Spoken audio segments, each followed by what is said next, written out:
Mulai Juni 2016, Kementerian Sosial menambah jumlah penerima program Keluarga Harapan atau PKH dari 3,5 juta menjadi 6 juta penerima. Sasaran PKH adalah keluarga miskin di Indonesia. Kali ini, Fakta Data mengajak Anda melihat lebih dekat mengenai salah satu upaya pemerintah mengentaskan kemiskinan di Indonesia, yaitu program Keluarga Harapan.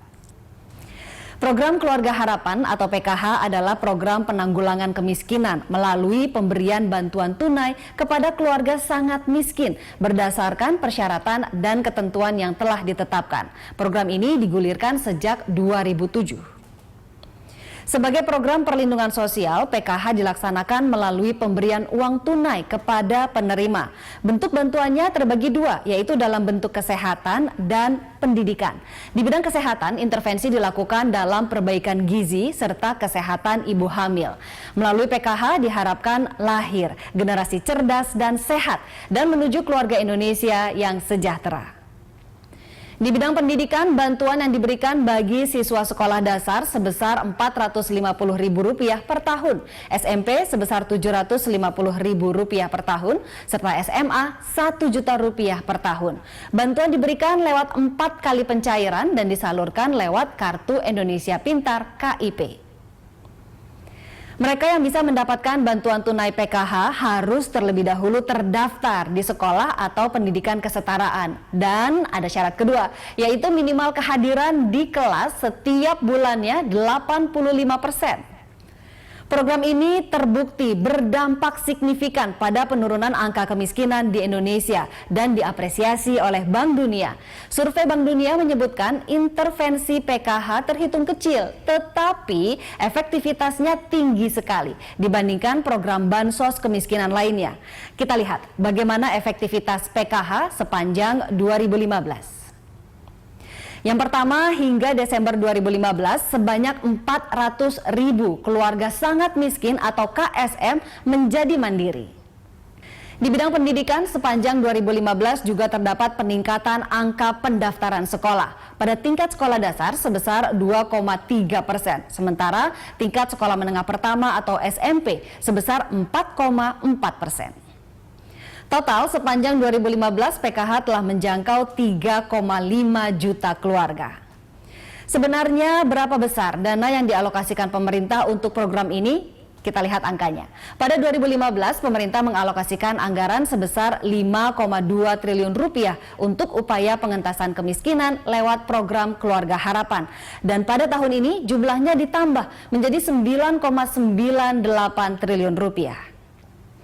Seiring dengan meningkatnya alokasi anggaran pada tahun ini, jumlah penerima PKH juga bertambah 2,5 juta keluarga menjadi total 6 juta keluarga atau 11% dari keluarga dengan ekonomi terendah, naik dari 2015 yang menyasar 7% dari keluarga dengan ekonomi terendah. Pemirsa, kami lanjutkan 150 orang terkaya dari urutan ke-12 sampai ke-20 yang dirilis oleh majalah Globe Asia edisi Juni 2016. Di bawah Triputra Group, Theodore P. Rahmat meluaskan usahanya mulai dari perkebunan karet dan kelapa sawit, batu bara, sepeda motor, penyediaan kredit dan transportasi. Theodore bekerjasama dengan Astra International untuk memproduksi suku cadang sepeda motor. Sementara di Adaro Energy sebagai pemain tambang batu bara terbesar kedua di negara ini dan juga sektor pembangkit listrik. Theodore P. Rahmat berada di urutan ke-12 dengan kekayaan Rp28,56 triliun. Posisi ke-13 ditempati Samsul Nur Salim dengan Kerajaan Bisnis Grup Gajah Tunggal sebagai produsen ban terbesar. Saham Gajah Tunggal naik 20% di 2016 setelah rebound setelah penurunan tajam pada 2015. Samsul bergerak di sektor retail dengan mitra Adi Perkasa yang memiliki lebih dari 100 merek internasional termasuk Starbucks, Burger King, Samsonite, dan Golf Rumah. Samsul Nur Salim berada di urutan ke-13 dengan kekayaan Rp27,88 triliun. Peter Sondah mendirikan Raja Wali Group pada tahun 1984 dan bergerak di bidang telekomunikasi, media, transportasi, pertambangan, dan industri semen. Dia memiliki St. Regis di Jakarta, Bali, dan Langkawi, Malaysia.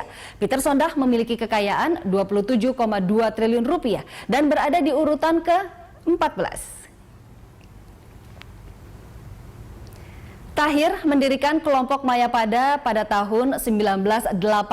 Grup ini bergerak di bidang perbankan, rumah sakit, dan toko di media serta real estate. Baru-baru ini Tahir memperluas bisnis propertinya dengan membeli sebuah bangunan di Jepang. Kekayaan Tahir 26,52 triliun rupiah dan berada di urutan ke-15. Terdaftar di Singapura, Wilmar International terus memperluas perkebunan kelapa sawit di Indonesia. Martua Sitorus memperluas usahanya ke bidang properti. Rencananya akan membangun salah satu pencakar langit tertinggi di London dan di Jakarta. Martua Sitorus berada di urutan ke-16 dengan kekayaan 25,84 triliun rupiah. Edwin Suryajaya mendirikan Saratoga Investama Sedaya yang bergerak di bidang investasi, pertambangan, dan penerbangan. Tahun lalu, Saratoga membukukan kenaikan 226% laba bersih sebesar 60 juta dolar Amerika. Edwin memiliki kekayaan 24,48 triliun rupiah dan berada di urutan ke-17 orang terkaya di Indonesia. Dua bersaudara, Edi Saryatmadja dan Vovo Saryatmadja, mendapatkan kenaikan kekayaan bersih mereka dari stasiun televisi dan investasi di sektor e-commerce. MTech Group menginvestasikan 175 juta dolar Amerika ke Properti Guru Group, sebuah portal properti online terkemuka di Asia yang memiliki lebih dari 11 juta pengguna di dunia. Kelompok ini juga memiliki investasi di berbagai website lokal lainnya, termasuk Bukalapak.com, Lakupon.com, dan Bobobobo.com. Edi dan Vovo berada di urutan ke-18 dengan kekayaan 24,48 triliun rupiah. Haritanu Sudibyo membangun perusahaan media terbesar di Indonesia. Dia bekerja sama dengan mogul properti Amerika dan calon Presiden Donald Trump untuk membangun sebuah resort mewah bintang 6 dan pembangunan perumahan di Bali di bawah Trump Hotel Collection. Dia membangun jalan tol dan taman hiburan. Kekayaan Haritanu Sudibyo 23,8 triliun rupiah dan berada di urutan ke-19.